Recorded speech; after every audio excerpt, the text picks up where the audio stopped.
Maharashtra news 18. धाडसी नवरीचे bullet प्रेम. लग्न म्हणजे प्रत्येकाच्या जीवनातील सर्वात आनंददायक क्षण असतो. अनेक जण त्यासाठी वेगवेगळ्या कृत्या काढून नियोजन करतात व विवाह सोहळा साजरा करतात. अशा नियोजनात तरुणीही आता मागे नाही, याचा प्रत्यय दौंड तालुक्यात पाहायला मिळाला. अशीच एक नववधू पुणे जिल्ह्याच्या दौंड तालुक्यातल्या केडगाव येथे विवाहस्थळी बुलेटवरून आली. केडगावमधील वधू कोमल शहाजी देशमुख हिचा गणेश कदम या वराशी नियोजित विवाह बुधवारी होता.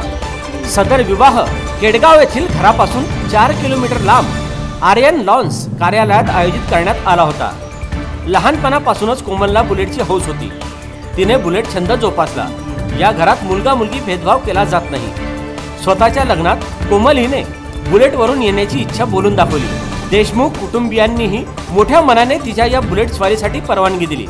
मग काय, लाल रंगाची साडी, आकर्षक केशभूषा व डोळ्यावर गॉगल लावून सकाळी नववधू कोमल आपल्या घरापासून विवाहस्थळापर्यंत स्वतः बुलेट चालवीत दाखल झाली. महामार्गावरील प्रवासी हे देखील कोमलच्या या साहसाला मनापासून दाद देत होते. वधूबरोबर 4 चाकी वाहनांचा मोठा लवाजमा होता. विवाहस्थळी दाखल होताच वऱ्हाडींनी वधूचे फटाक्यांच्या आतषबाजीत स्वागत केले. वैवाहिक जीवनाची सुरुवात धाडसाने केल्याबद्दल तिचे सर्वत्र कौतुक होत आहे.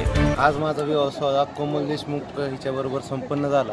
तरी तिने येताना बुलेटवरून येण्याचं नियोजन केलं, ते मला विचारलं होतं आणि त्याबद्दल मी आनंदी आहे. त्यामुळे मला कोमलचा वडील म्हणून अभिमान वाटतो, असे शहाजी देशमुख यांनी महाराष्ट्र न्यूज 18शी बोलताना सांगितले.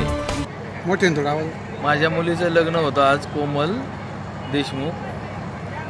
तिची फार इच्छा होती की बुलेटवरून वर्धावा काढावा म्हणून. मुलींना आणि मुलांना दोन्हींना आम्ही एकसारखं सन्मान देतो. एवढे मात्र खरे, या आगळ्या वेगळ्या बुलेट स्वारीने तालुक्यात या लग्नाची चर्चा होत होती.